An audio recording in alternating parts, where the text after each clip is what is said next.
morning! Dito tayo ngayon sa Sweden. Ang weather ngayon dito sa Sweden, guys, medyo malamig. Sa autumn, ang mga tao dito, ang mga Swedish, nagpumupunta dito sila sa mountain or skogen ang tinatawag nila kasi mga hunting sila ng mga wild animals.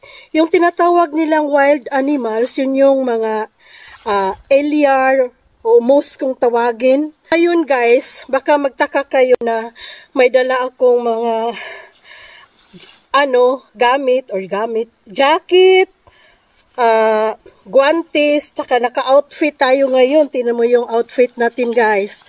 Naka-boots pa tayo, nakapantalon pa tayo ng parang army style kumbaga. Kasi nasa nasa kabundukan tayo, mga hunting ng mga animals, kaya at saka medyo malamig, kaya ito guys, nagdadala ako ng jacket. Kaya guys, samahan nyo kami ngayon na pumunta sa mountain or sa skogen kung tawagin, kasi tingnan natin kung may makuha ba tayong mga wild animals.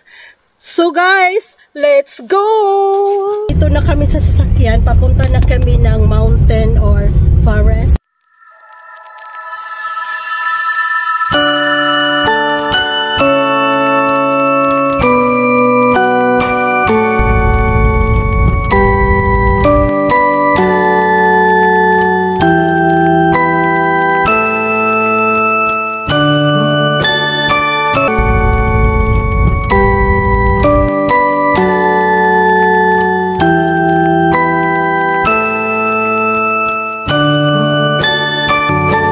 So pagdating namin sa mountain guys, nagdaob muna kami para at least hindi masyadong malamig. May mga baon pala kaming dala guys, nagbaon kami kasi whole day talaga kaming nasa mountain.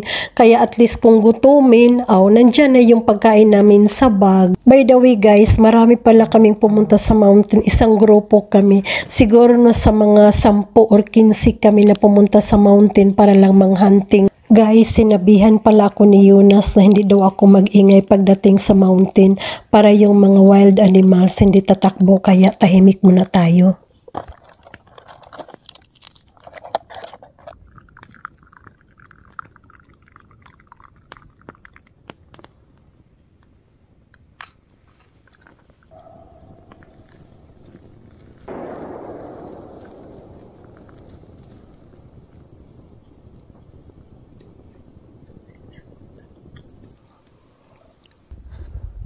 So ngayon pinuntahan namin yung isang kasamahan namin kasi tumawag siya na meron daw siyang nakuha. Kaya yung tingnan natin guys kung malaki ba ang nakuha niya. Kaya yun guys, makikita nyo na kung ano yung animals na hinahunting na.